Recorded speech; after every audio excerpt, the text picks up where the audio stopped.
I wanted to talk to you today about the TWSBI Vac 700 pen. Now, this is probably my first, I should say, expensive pen. The price has actually dropped a lot since I bought this guy. So here it is. It's a nice, it's a demonstrator. You can't see all the details because I have a lovely glare coming off of my window, but open it up here, just give you a good view. The detail that's hard for you to see with this light is there's a metal rod running from down here all the way up to the top, because to fill it you pull out the blind cap at the top. So this is a vac filler, and I'll demonstrate that in a few moments. I want to talk about the pen first. So I think this is an attractive pen. It's a nice size pen. It matches very well the size of my favorite pen, the Noodler's Conrad. This is a Noodler's Conrad acrylic. You can see that the TWSBI is just a tiny bit longer, not a lot longer, I'd say more than a 1/4 inch, less than a 1/2 inch. If you uncap the two pens,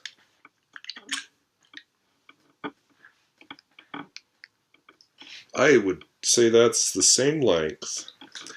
If you post them, I do not write with these pens posted. The Noodler's is okay posted, it doesn't bother me. I don't like writing with the Vac 700 posted. And I think you can see why. It's just too long when I post it. It's like I'm holding a flagpole or something, I don't know. So I feel like I should be writing with it like this. It's just awkward. I mean, look at everything sticking up there. Yick. So that's just a trait of the pen, and I don't think that it's meant to be posted, so there we go. Now I have 3 serious complaints with the pen. I like it, but 3 serious complaints. One of them is something I have only ever experienced with this pen. Now, if you've noticed, I am clumsy. I've dropped things. I drop things all the time. I'm just a big oaf. This is the original cap that came with the pen. Here's the other piece. What happened is this was just sitting on the table and it rolled off, or it got knocked off. I don't really know for sure. I just heard the thump. But either way, this piece sheared off. Now this is a perfectly smooth edge here, sheared like I did it with a machine. So the plastic is a little suspect. Now they did allow me to replace the pen, the cap, just for $3, and the postage was, what, $2.38, so is it a 62-cent cap, or did they take a loss on it? I don't know. But the point is, they are very good about replacing parts, but I do wonder, because I've never had another pen do this when it's rolled off, because that's not the first time. I am a klutz. So that's concern number 1. Second concern is minor. It's just a dry writing pen, but that's something you just get used to. I know it's a dry writing pen, so I pick and choose my inks I use in it. Third concern, I don't like the packaging.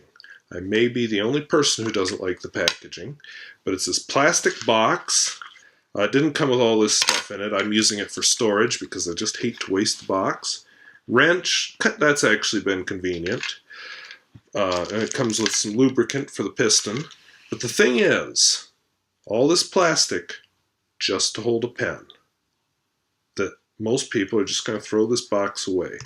To me, that's a waste of material. Maybe it's my frugal side, my environmental side, I don't know, but I don't like this packaging.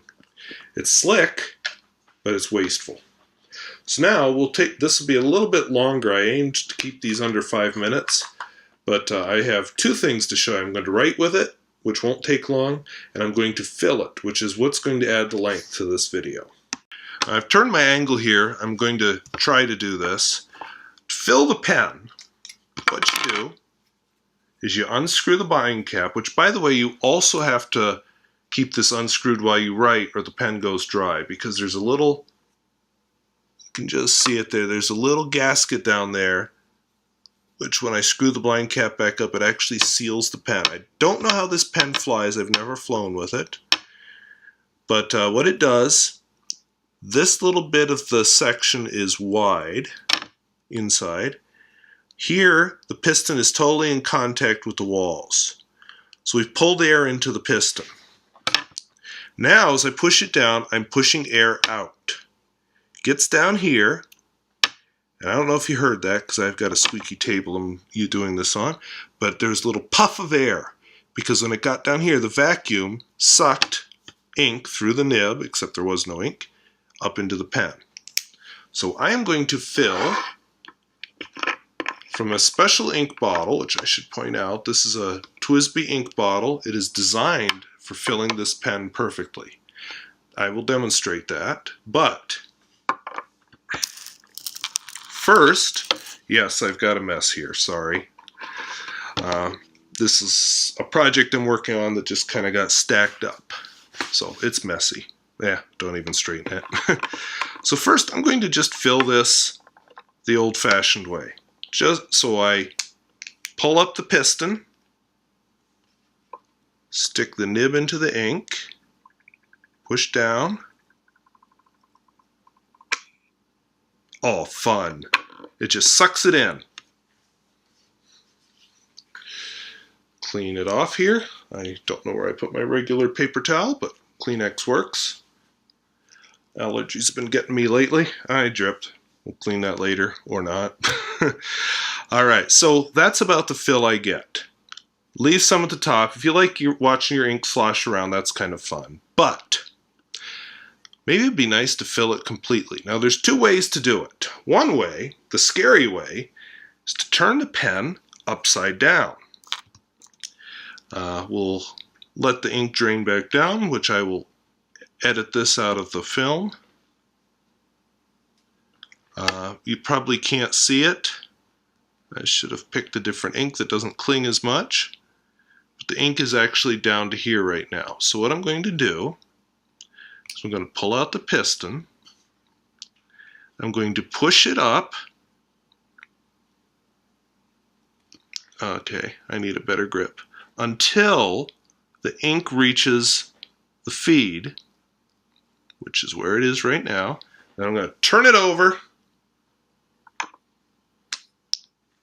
And now I have a complete fill on the pen.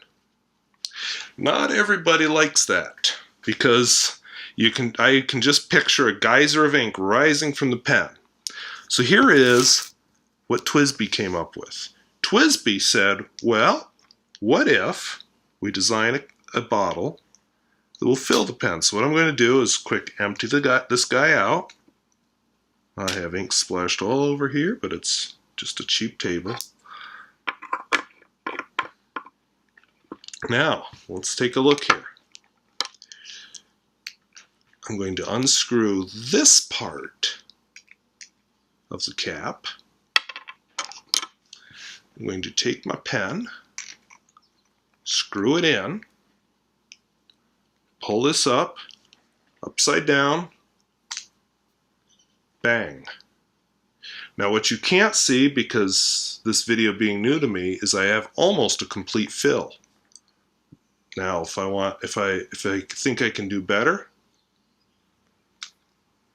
now I really do have a complete fill. And a little bit of mess. This isn't quite the cool filling that's on the TWSBI 540 or 580, but anyway, I have a full pen.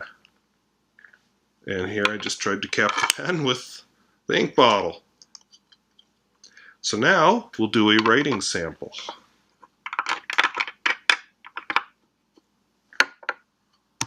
Well, I still haven't worked out how exactly to film my writing, but we'll just hold the iPad again. As you can see, that filling experiment was a bit of a mess. The ink I'm using is Noodler's Heart of Darkness, which works very well in this pen.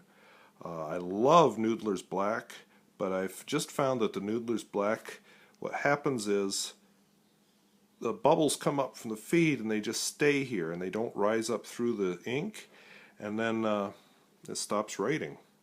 This nib is what some people call a nail. It just writes like a nail. There's hardly any flex to it. It's a nail. See, I tried to flex there. I suppose if I could flex it, but then I'll end up probably springing the nib, so that's about as much as I'm willing to try. It does write very smoothly. It's just a little bit on the dry side, so I don't like to use my inks that shade real well in it. But Noodler's Heart of Darkness is perfect. So, I don't know. I saw in a review somebody did this. I don't know what I'm showing, but I think you can see that I'm not running out of ink, even though I'm continuing to write. So, thank you for watching this extra long review. Like I said, normally I'd keep this under 5 minutes, but the filling on this pen deserved some extra time. So thank you. Bye.